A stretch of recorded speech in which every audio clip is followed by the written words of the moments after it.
फूट से नुकसान होता है। छोटी सी कथा है।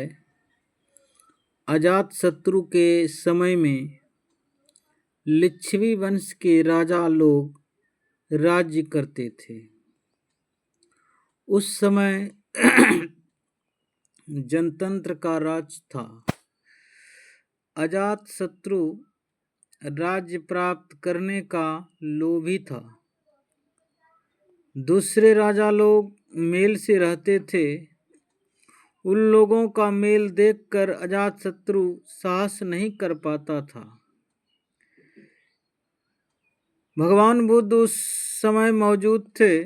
भगवान बुद्ध से अजातशत्रु द्वारा पूछा गया तो उन्होंने कहा, मैंने उन सबों को जनतंत्र राज्य करने का उपदेश दिया है।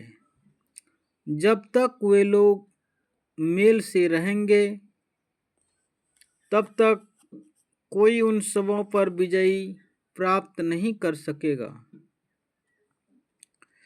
अजातशत्रु ने अपने मंत्री से कहा, उन लोगों पर कैसे विजय मिलेगी?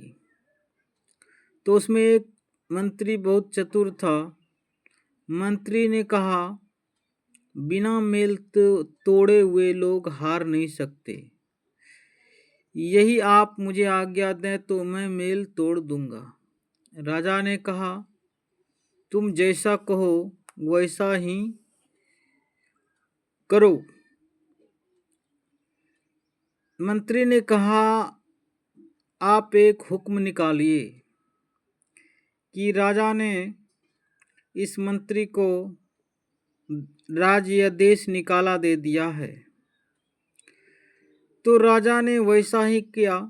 तमाम राज्य में ढोल पिटवा दिया गया कि ये मंत्री को राज्य से निकाल दिया गया है। वह मंत्री राज्य से निकल गया। घूमते फिरते वह लिच्छवी के पास पहुंच गया। वहां के राजाओं को पता था कि यह मंत्री को पड़ोसी राज्य से निकाल दिया गया है।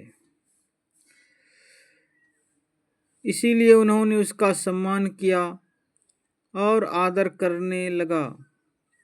आदर होने से मंत्री ने ऐसा विश्वास दिलाया कि सही मायने में उसको राजा ने अपने राज्य से निकाल दिया।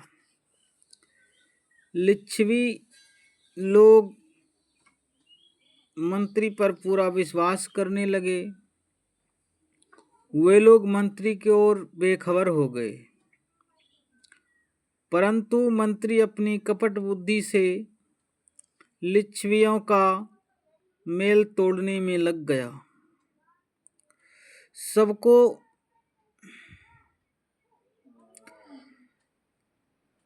फूट करने लगा, यानी सबको फुटा फुटा कर उन लोगों में मेल को बिगाड़ दिया।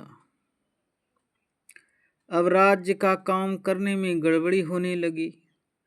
तब इन लोगों में मेल नहीं रहा।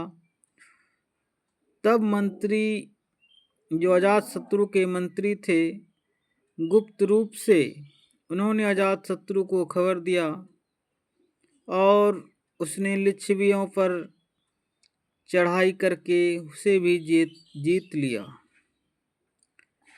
अगर लिच्छवियों में मेल रहता तो कभी अजातशत्रु उन लोगों पर विजय प्राप्त नहीं कर सकता।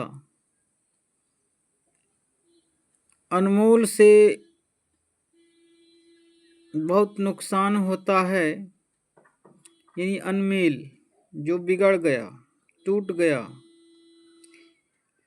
यदि आपस में झूठ का व्यवहार होगा तो कभी मेल नहीं होगा। आपस में बिल्कुल सत्य का ही व्यवहार करो। एक दूसरे पर सदा विश्वास रखो। सत्य का ही व्यवहार करो।